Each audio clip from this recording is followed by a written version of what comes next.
Wanted to welcome to my right François Chau, a voice and character actor, a very storied career as well. First, audience here, how many people have been to Lodi Con before today? Raise your hand. Thank you for coming back. How many here are for the first time? Thank you for coming out here. How many of you were at Stockton Con? There we go. Hey, thank you so much for being a part of the two cons that are out here in this area. We really do appreciate it, and we do these panel discussions to get you to meet the artists. So we're going to talk a little bit with Francois. Let's first talk about your voice acting career a little bit, and the voice of G.I. Joe, Teenage Mutant Ninja Turtles. How do you prepare for a role of that nature? Talk us through how those iconic series happened, and let's start there. I'm not really. I mean, a lot of people say, "Oh, voice actor." I don't know if I qualify for that because there's like legendary voice actors who've been doing this for years and who can do like every imaginable voice you can think of, can make any sound you want. I've been lucky enough to voice a couple of things. But most all of them have been, I always say, if you want a guy that sounds like me, I'm your guy. I can't do any other voice. I was lucky enough to do the G.I. Joe thing. That was my first gig when I moved to Los Angeles in the 1984, 85 or something.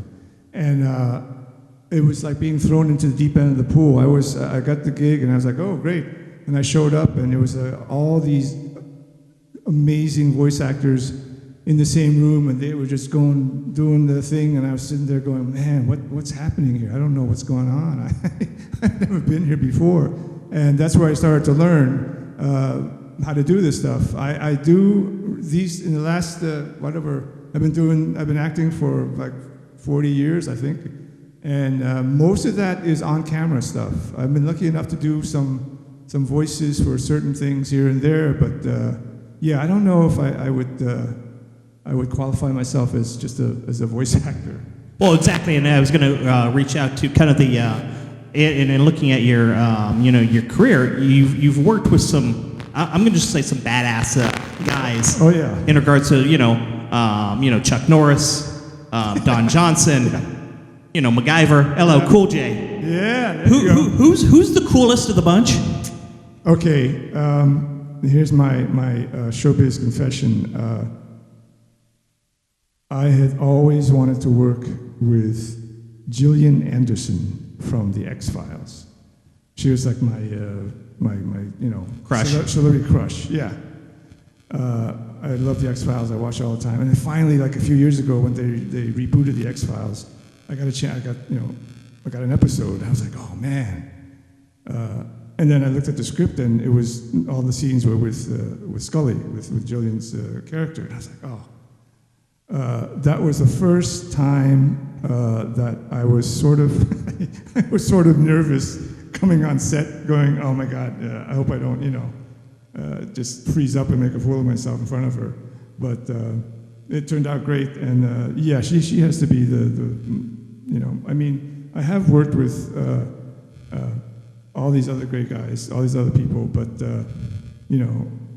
I think she has to be the one. Well, what made Gillian Anderson so memorable besides having the celebrity crush on her? She's a wonderful actress. I've seen her in a lot of stuff, and when she started in the X-Files, she was very young, and now she's, all the stuff she's done. I've never seen anything bad. It's like, oh yeah, she's the real thing. How have you made a career as a character actor and be able to go to audition, and kind of keep yourself motivated? Well, most of the stuff I've done, I played the bad guy, which is great, which is fine for me. A lot of actors are going, oh no, I don't want to get typecast as this and that. I'm like, well, no, if you want to typecast me as the bad guy and hire me, man, I'm all for it. And for some reason, I must come off as as a bad guy pretty good because they keep hiring me for that. And it's just, you get lucky enough to do some work and people see you and they remember you. And, down the line they go, oh yeah, that guy, let's call him in. I think he can do the job. And that's pretty much how I've been able to keep things going. Well, it's good we've had a bad guy kind of panelist discussion here. We had Darth Vader to start the afternoon, and then we had a bunch of stormtroopers, et cetera, throughout the day. So we just continue the bad guy vibe here at LodiCon. So as well, you have an interesting backstory. You had to flee Vietnam because of the Vietnam War in Saigon, and then you moved to France, and then finally Washington D.C. How much do you remember about that leaving from Saigon and going to France? And talk a little bit about that. I remember, as the years go by, it gets a little less and less. But I remember leaving Saigon with my mom and going to France and staying with this family for, I think it was like a year and a half. It's funny because when I left Saigon, I spoke, my first language is French and Vietnamese. And I spoke Vietnamese and French. I went to France, I lived there for that long time, didn't speak Vietnamese at all. When my mother came to pick me up, all the Vietnamese was gone. I was like, when I hear people speak it, I go, oh yeah, that's Vietnamese, but I don't understand anymore. I can speak a few words. And it really is like a regret for me because now, part comes up and they say, hey, you're Vietnamese, can you speak Vietnamese and say this stuff? I'm like, oh, no, sorry. it's all gone. But yeah, I came to the States, I think, when I was about 7. So it's hard I remember bits and pieces, going to school and so forth. Well, what was the biggest cultural difference between, say, France and the United States? Well, I remember when I came to the States, I think I was at 8 or 9, and my mom said, hey, here's some money, go down to the store down there and buy this bottle of wine for us. Okay, so I went down to the store and I got the bottle and I went to the guy and I said, here, and the guy's looking at me going, what are you doing? Well, you can't buy this. I said, oh, I'm sorry, why not? Because, it was like, oh, because in France, as a kid, the wine is there. You mix wine with water, and you give it to whatever 6-7-year-old kids. That's what we were used to. So that was kind of a big difference I found out. And then talk about the move to Los Angeles to do the acting career. You mentioned the G.I. Joe audition, and then getting that role of just being in the deep end of. What did you expect going into Los Angeles and being an actor in Los Angeles, and how did that differ? I went to school in Washington D.C. I got my BFA in theater and acting, and most of my friends after we graduated, I stayed there and did a lot of theater for a while, and most of my friends went to New York to try to get their career going. I really wanted to do film and TV, and at that point in time, Los Angeles was the place to go. So I moved out to LA. I had one friend there that I knew. I didn't know anybody else. Luck for me is one of the biggest parts of my career because I really lucked out. And pretty soon after I moved there, I was in the store. This lady was looking at me, and she goes. I was like, oh, is there something wrong? And she goes, oh, your face. I'm gonna tell my agent about you. I said, oh, wow, great. So I got a commercial agent like that, and they sent me on this job for this G.I. Joe job, and I was like, oh, okay. I was just, I got the job, and that was my first professional acting gig when I moved to Los Angeles, was that voiceover. And from then on, I was lucky enough that I got some commercials. I just started doing small parts in TV. Like I say, I was always the bad guy. I started out as usually I'm like one of the gang guys, right? The Asian gang guy. And then after a while, I kind of graduated to being sort of the boss of the gang. And then Finally, I became the boss of bosses. I was the guy in the Armani suit ordering people around.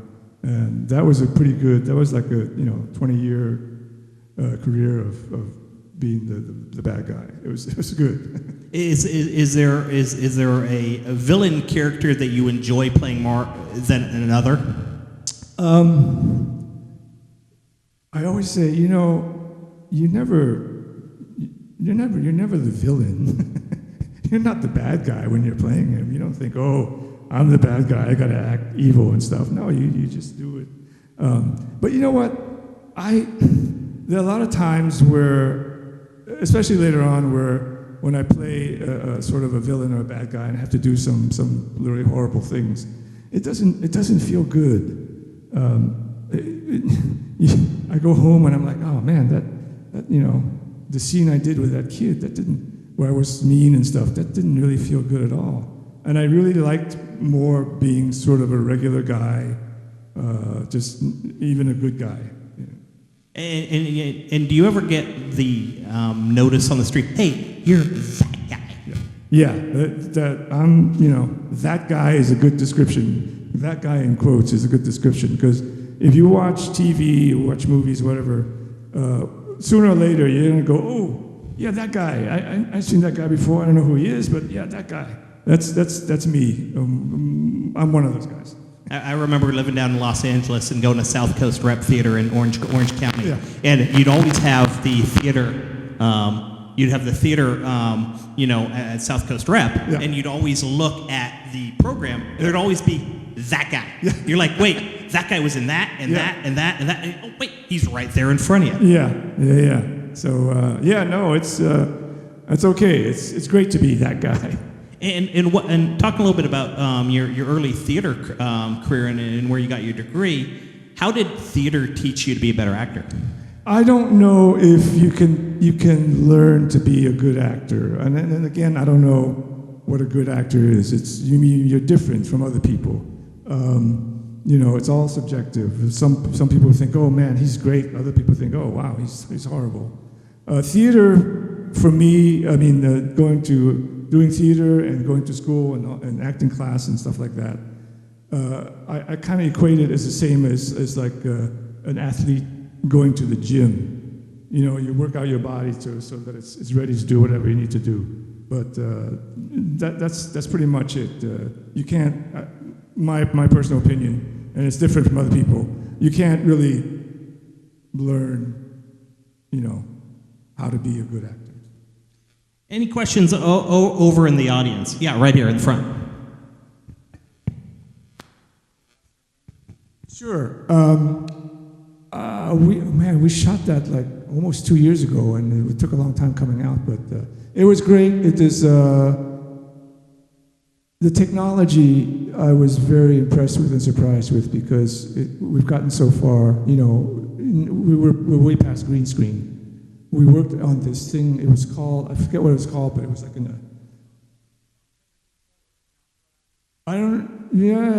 like we're in the stage, and it's a 360 degree, 360 degree screen, and everything, looks amazingly real, and a lot of the stuff that we shot was using that stuff. How is that working in a green screen? How is that different than actually working with people around you and in an actual real life environment? Yeah, it just takes a little switch in your brain to you have to use a little more imagination, but it's not that much different. Any other questions out here in the audience? Yeah.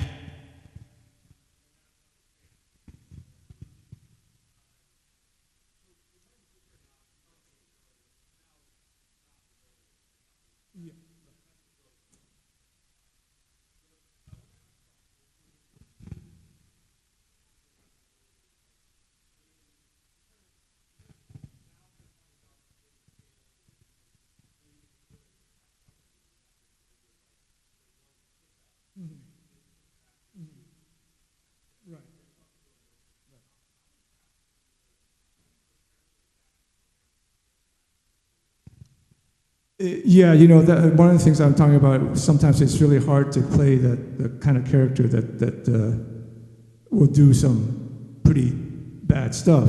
And the scenes right before that was with the little girl who was she was so charming. It's hard to to make that switch. But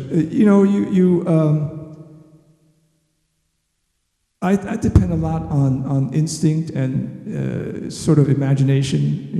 If I'm this character, it's almost like, oh, this is what I want to do, and it's tempting to go, hey, this is bad. But if there's a little chance, I'm going, okay.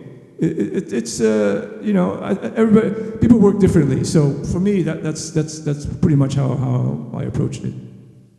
And how much does research play in the different roles that you get? Once you get it, how much research do you do to prepare for the role?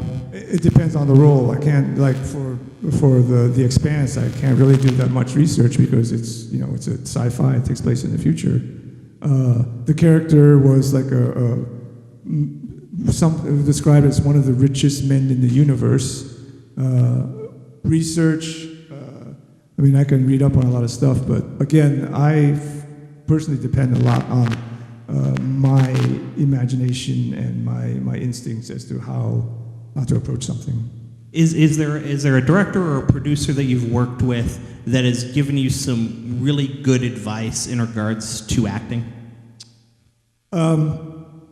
I did a thing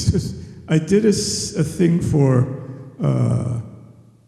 Leonard Nimoy one time years ago, where we went to his house because he wanted to film some scenes for some project that he was interested in taking to the studios, and we did a bunch of these scenes. And there was one point where I couldn't figure out what to do, and I asked him, "So what are you thinking?" He gave me like really simple things to think about, and I go, "Oh, okay, yeah." I think usually the most simple things are the best things that. And what were some of those simple things? Well, it's just I said we were playing. I was playing a Siamese twin, and myself and the other actor were like, we put on this sweatshirt with going this way, one arm this way, and we spent the whole day next to each other. And the scene was he's talking to this girl who's going to be his future wife, but of course I'm there. So I said, well, what do I do? Do I pay attention? Do I, how do they work this? And Nimoy just said, simple, it's like you're sleeping and it's his turn, and you're just not there. And I thought, oh, okay, I can do that. Any last questions for Francois over here? Well, you can come visit him over on the far building over there. He was signing autographs, talking to different fans throughout the day. He's gone from Leonard Nimoy all the way to LL Cool J, and all those in between. So let's give a hand for Francois here this afternoon. Thank you, guys. Thank you, everybody. Thanks for coming by. And thank you for coming out to Lodi Con, and hopefully have a good rest of your day, as we are going to be talking Demon Slayer in just about 10 minutes or so. Stay cool.